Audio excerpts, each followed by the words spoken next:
Kabar baiknya, konten yang seperti ini nih, yang seperti teman-teman lihat ini, yang saya pakai kaos gitu ya, duduknya sila gitu ya, backgroundnya nggak terlalu bagus-bagus banget. Ini malah lebih aman katanya teman-teman. Adaptasi terhadap AI itu bagus, itu tandanya kita mengikuti perkembangan teknologi. Tapi penggunaannya secara berlebihan, hati-hati juga, karena nanti konten kamu akan dicap sebagai konten tanpa jiwa. Konten tanpa jiwa tuh gimana maksudnya, Bang? Gini, konten tanpa jiwa itu misalkan saya analogikan teman-teman nonton sebuah konten alur cerita film, ya. Alur cerita film yang mungkin Cinemazi Recap, ya, IQ7 dan lain-lain ya. Itu adalah konten yang dibawakan oleh manusia asli, kayak saya nih, narasinya pakai manusia asli. Sekarang teman-teman lihat juga channel yang lain yang pembawaannya mungkin lebih lengkap, lebih sempurna daripada IQ7 dan Cinemazi Recap, tapi yang bawakan full AI dari awal sampai akhir. Walaupun ceritanya mungkin lebih akurat karena diketik dengan AI dan dibawakan oleh AI, tapi teman-teman lebih suka mana nih? Ngedengar alur cerita yang dibawakan oleh manusia asli seperti Cinemazi Recap dan IQ7, atau konten lain yang dibawakan oleh AI full dari awal sampai akhir? Lebih suka mana? Yes, sepakat. Saya sama teman-teman pasti lebih suka yang dibawakan oleh manusia asli.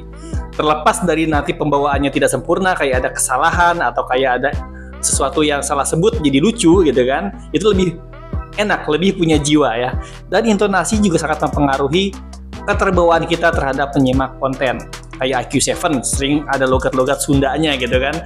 Itu jiwa yang bisa ditanamkan ke dalam sebuah konten yang tidak bisa dipakai oleh teknologi AI kalau kita menggunakan AI sepenuhnya.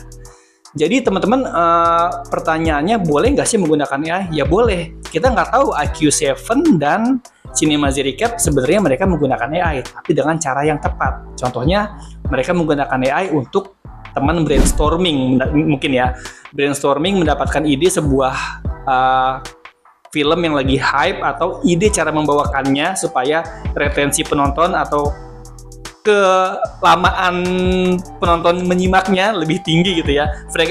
Tingkat kenyamanan penontonnya lebih tinggi ya. Itu juga mungkin ada tipsnya yang mereka gunakan dari AI gitu ya. Jadi AI sebagai teman brainstorming, tapi dibawakannya oleh manusia gitu. Jadi penggunaan AI-nya sangat tepat, bisa jadi ya. Mereka bisa jadi menggunakan AI dengan cara yang tepat. Contohnya sebagai teman brainstorming, cari ide konsep, cari ide pembawaan bicara, cari ide untuk bercanda. Mungkin bisa pakai AI, tapi dengan dibawakan oleh narasi manusia asli, ada penekanan emosi dan lain-lain, itu menyebabkan konten mereka punya jiwa dibandingkan dengan konten yang sempurna yang dibuat dengan AI dari awal sampai akhir. Mungkin ceritanya lebih akurat ya, mungkin lebih mendetil, tapi kita sebagai penonton kayaknya nggak nyaman aja gitu nyimaknya, seperti dibacain sesuatu secara terdikte oleh robot gitu ya. Jadi ada di mana konten bisa dibuat full menggunakan AI, ada yang tidak bisa full menggunakan AI, yang ada hasil nanti malah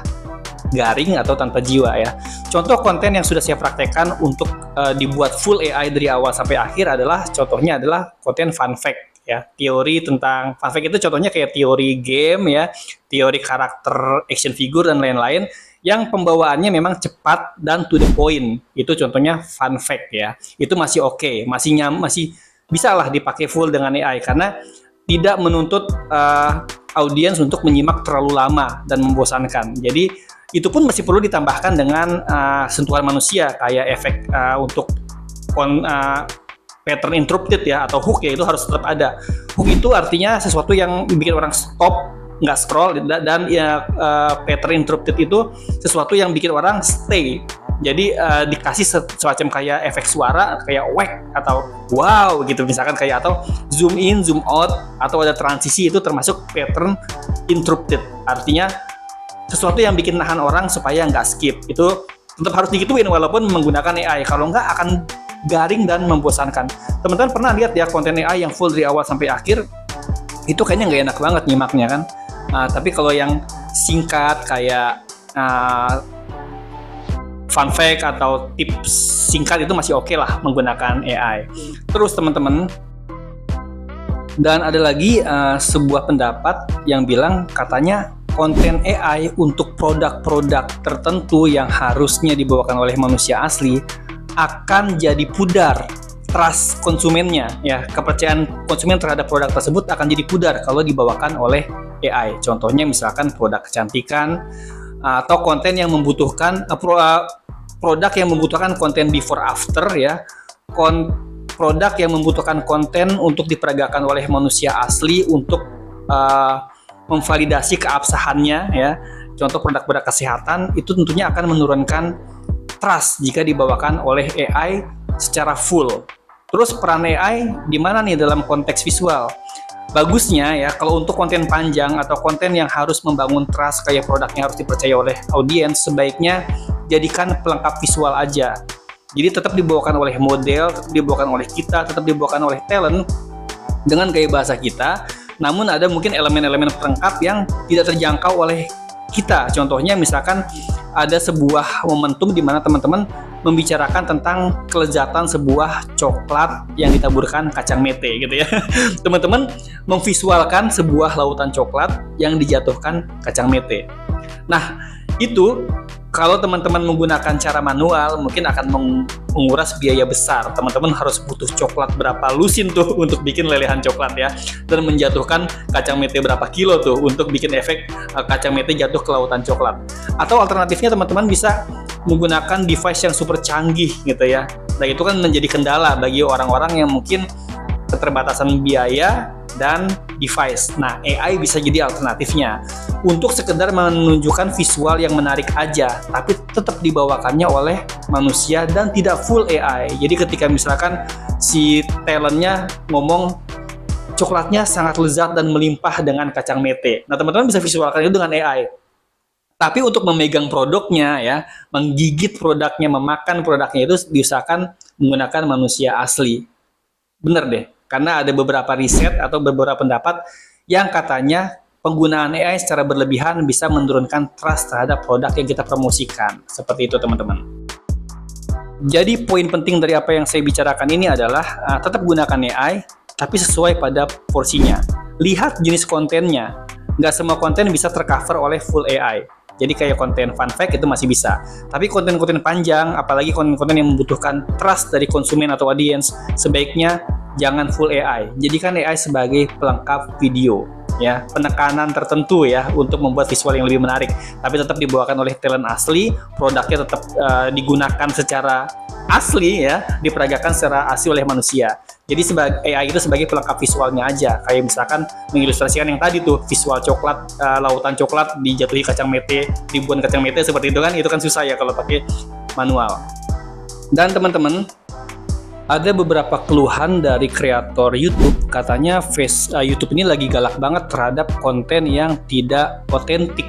Jadi kayak ada badai ban ya, kalau bukan konten sih, akun. Jadi keseluruhan video yang dinilainya, keseluruhan channel yang dinilainya ya, keseluruhan channel. Kalau channel kayak saya ini masih campur-campur, ada AI, ada full AI, ada bicara langsung seperti ini kayaknya masih aman deh. Tapi YouTube itu lagi galak dengan channel yang tidak otentik. Jadi kalau full AI dikhawatirkan teman-teman juga kena badai ban ya, karena YouTube sedang galak dengan alasan konten tidak otentik.